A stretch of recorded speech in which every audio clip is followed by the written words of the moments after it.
A Bush Grows in Philadelphia. By Harry Hallman. When I grew up in Philly during the 1940s and 1950s, my family was not particularly religious. My dad was a non-practicing Catholic, and my mom was a non-practicing Protestant. My grandfather was essentially an atheist. Although my mom did not attend church, she ensured her children did. My brother and I spent many Sundays at Sunday school, where I got pretty good at listening to and understanding various Bible stories. I still have a small Bible my Sunday school teacher gave me in 1953. My dad, despite not attending church at that time, abided by the Catholic edict of not eating meat on Fridays. Our Friday meals were mainly macaroni and cheese with canned tuna. So, Dad still believed in Catholicism, he just did not partake of the in-person part. Thus, I was unsurprised when he suggested that he take my brother and me to see a shrine, actually, a bush, in Fairmount Park. In 1953, several schoolgirls from St. Gregory's Roman Catholic Parochial School, located near 52nd Street and Lancaster Avenue, claimed to see an apparition of the Virgin Mary in this bush. Tens of thousands of enthusiastic Catholics flooded the park in hopes of seeing the Mother of Jesus. My dad took us there at least 3 times. I never saw the Virgin Mary, but I did see hundreds of items affixed to the bush where she is said to have appeared. There were crutches from people allegedly cured by visiting the sacred bush, money, prayer cards, and all sorts of other religious symbols. At the time, I wondered why people didn't just take the money. I suppose that they did at some point. It was rumored that on October 25, 1953, the Virgin Mary would reappear at the bush. Over 50,000 people showed up to witness the reappearance, despite the fact that the Catholic Church had dismissed the apparition as a mass hallucination.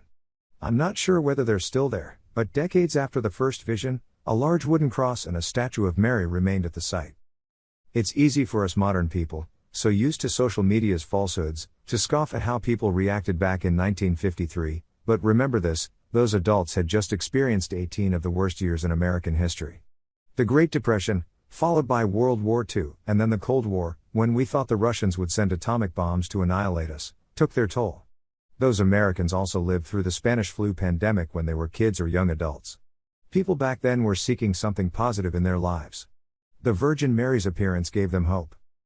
I was only 9 years old at that time, and I believed every word about the visitation of Mary, Mother of God. I didn't turn Catholic like my dad and instead continued to win candy for remembering passages from the Bible at my little church at B Street and Allegheny Avenue. That said, the Catholic Church was not done with me. By 1956, my best friends were all Catholics. They often took me to St. Hugh of Cluny Church, located at Howard Street and Tioga Street. It was always a cathartic moment listening to the priests speak in a language I didn't understand and seeing the pomp and glory of the statues and proceedings. It was exciting to me. So, one day, I told my mom I wanted to convert to Catholicism.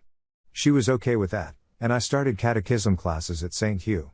I would come home and tell her about what I had learned, and one day, she said she wanted to convert as well.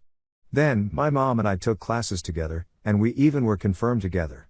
Once, my mom asked the priest why the Old Testament was full of things the New Testament said not to do.